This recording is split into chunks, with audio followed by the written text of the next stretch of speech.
நண்பர்களே, நீங்கள் பார்த்து கொண்டு இருப்பது உங்கள் கௌசிகா ரிவ்யூ. சரி வாங்க வீடியோக்குள்ள போய் என்ன நடக்க போகுது அப்படின்னு சொல்லிட்டு பாத்தீங்கன்னா, வந்தா சுட்டா ரிப்பீட்.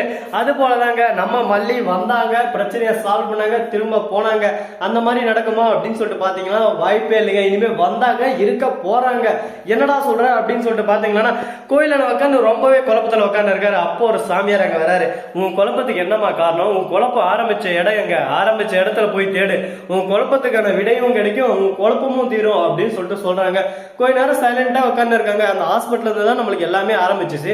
அந்த ஹாஸ்பிட்டலே போலாமே சொல்லிட்டு ஹாஸ்பிட்டலுக்கு போறாங்க. அங்க சிசிடிவி செக் பண்றாங்க. அடுத்து அந்த டாக்டர் கிட்ட போய் உண்மையை கறக்குறாங்க. நர்ஸை பிடிச்சி இழுக்கிறாங்க. உடனே உண்மை எல்லாமே வெளியே வருது.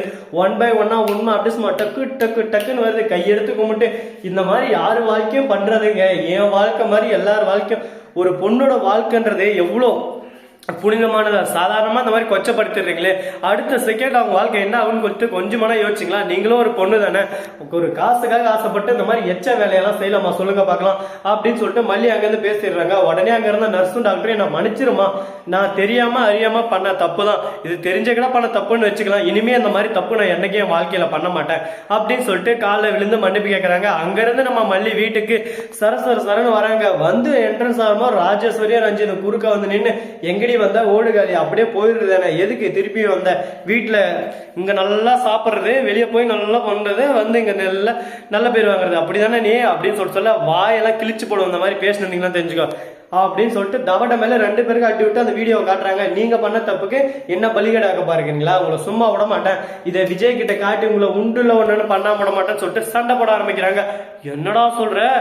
ஆமாங்க, சண்டை சாதா சண்டை இல்ல, மிகப்பெரிய சண்டை வரப்போகுது. இதுக்கப்புறம் நம்ம ராஜேஸ்வரி ரஞ்சிதம் தப்பிக்கவே முடியாது, மாட்டிக்கினாங்க, அவ்வளவுதான் அவங்க சொல்லி முடிஞ்சுன்னா பாத்துக்கீங்களேன். சரி, இந்த மாதிரி எல்லாம் ஒரு பக்கம் போயின்னு இருக்கும் போது மறுபக்கம் என்ன நடக்குன்னு சொல்லிட்டு பாத்தீங்கன்னா, நம்ம விஜய் ஒரு பக்கம் அந்த அதான் விசிட் வந்தாங்களா அந்த ஆபீசர் கிட்ட, மேடம் இந்த பாருங்க, ஒரு டைம் எனக்கு வட்டி வார்னிங் கொடுங்க, இன்னொரு டைம் நீங்க வாங்க, அது அப்ப பாருங்க மல்லி எல்லாம் கரெக்டா இருப்பா. இப்ப என்ன பிரச்சனை, எங்க அவங்க அம்மா வீட்டுக்கு போயிருக்காங்க அப்படின்னு சொல்லிட்டு போய் சொல்லிடுறாங்க. நம்ம வெண்பாவும் ஆமா எங்க அம்மா வீட்டுக்கு போயிருக்காங்கன்னு சொல்லிட்டு சொல்லிடுறாங்க. போன் பண்ண சொல்றாங்க. போன் பண்ணா ரீச் ஆகலைங்க.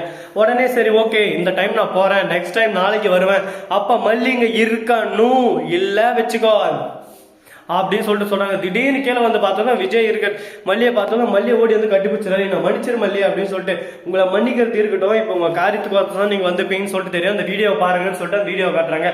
அதை பார்த்ததும் விஜய் எந்த அளவுக்கு கோலத்தனமா கேவலமா நடந்துக்கினாரு விஷயம் தெரிய வந்துச்சுங்க. தான் பொண்டாட்டியை பத்தி தான் நம்பாம வேற ஒருத்தர் சொன்ன உடனே நம்பி அவங்க மேல அபாண்டமா பழி போட்டதை நம்பி அவங்கள வீட்டை விட்டு துரத்தின கேவலமான பிரிவு யாருன்னு சொல்லிட்டு பார்த்தீங்கன்னா நம்ம விஜய் தாங்க. அது விஜய்க்கு நல்லா உணர்ற மாதிரி அடிச்சாங்க பாருங்க நம்ம மல்லி. அதுதான் வேற லெவல் அடி. உண்மையை உரைக்க சொல்லி அடிச்சா மட்டும்தாங்க இந்த மாதிரி ஆளுங்களுக்கெல்லாம் திருந்துவாங்க, இல்லைன்னா லாஸ்ட் வரையும் திருந்த மாட்டாங்க. இது போலதான் நம்மளை இழிச்சுவாயின்னு சொல்லிட்டு பண்ணிட்டே இருப்பாங்க. அவங்களுக்கெல்லாம் உண்மையை உரைக்க சொல்லி அடிக்கணும். அந்த மாதிரி நம்ம விஜய் பண்ணி விட்டாருன்னா பாத்தீங்களேன். சரி, இதெல்லாம் ஒரு பக்கம் பிரச்சனை போயின்னு இருக்கும் போது மறுபக்கம் என்ன நடக்குதுன்னு சொல்லிட்டு பாத்தீங்கன்னா, நம்ம வெண்பா இருக்காங்களா, அவங்க இருந்து மல்லியம்மா திரும்ப வந்துட்டீங்களா, இனிமே உங்களுக்கு எந்த கஷ்டமும் இருக்காது, நீங்க போனதும் எவ்வளவு சந்தோஷப்பட்டாங்க தெரியுமோ, அப்படியே சும்மா கொண்டாடினாங்க. ராஜேஸ்வரி ரஞ்சிதம் அவங்கள சும்மா விடக்கூடாதுமா அப்படின்னு சொல்லிட்டு சொல்ல, நீங்க கஷ்டப்பட்ட மாதிரி அவங்களும் இந்த வீட்டை விட்டு வெளியே போனோம். ஹே நான் எதுக்கடி வெளியே போனோம், ஏன் வீடு, நான் இருப்பேன், நீ யாரு இதை சொல்றதுக்கு? உடனே நம்ம விஜய் வந்து, அக்கா சொன்னதுல என்ன தப்பு, வெளியே போறீங்களா போலீஸ் வர சொல்லிட்டேன், இந்த மாதிரி போலியா ஒரு பொண்ணு மேல பழி போட்டு புருஷனையும் ஒன்னு பிரிக்க பார்த்தீங்கன்னு சொல்லிட்டு கேஸ் கொடுக்கிட்டா அப்படின்னு சொல்லிட்டு கேட்க, உடனே விஜய் என்னடா நான் அக்கான்றதுனால இவ்வளோ பேசினேன், வேற யாரான இருந்தாங்க என்ன பண்ணிருப்பேன்னு எனக்கே தெரியாது, பண்ண வேலைக்கு ரஞ்சிதான் ஒழுங்கு மாதிரியே தான் வீட்டுக்கு ஓடிடு, அக்கா உங்களுக்கும் அதே தான், கிளம்புறீங்க, பையெல்லாம் தூக்கின்னு ஒரே ஓட்டம் ஓடிடுறீங்க, இல்ல கழுத்தை பிடிச்சி வெளியே தள்ளுற மாதிரி ஆயிரும், அசிங்கமாயிரம் பாத்துக்கோங்க அப்படின்னு சொல்லிட்டு ஆவேசத்தோட பேசுறாரு நம்ம விஜய். என்னடாச்சு விஜய்க்கு இந்த அளவுக்கு ஒரு பக்கம் ரணகோலத்துல இருக்காரு. சோ நண்பர்களே, இந்த வீடியோ பிடிச்சிருந்தா லைக் பண்ணுங்க, கமெண்ட் பண்ணுங்க, ஷேர் பண்ணுங்க, டீட்டிங் மேல தட்டி விட்டு போங்க. அப்பதான் நான் போறேன் அடுத்த வீடியோ உங்களுக்கு உடனே வரும். மிக்க நன்றி. தேங்க்ஸ் ஃபார் வாட்சிங். Tata, see you. நன்றி, வணக்கம், வந்தனம், வருக, தருக.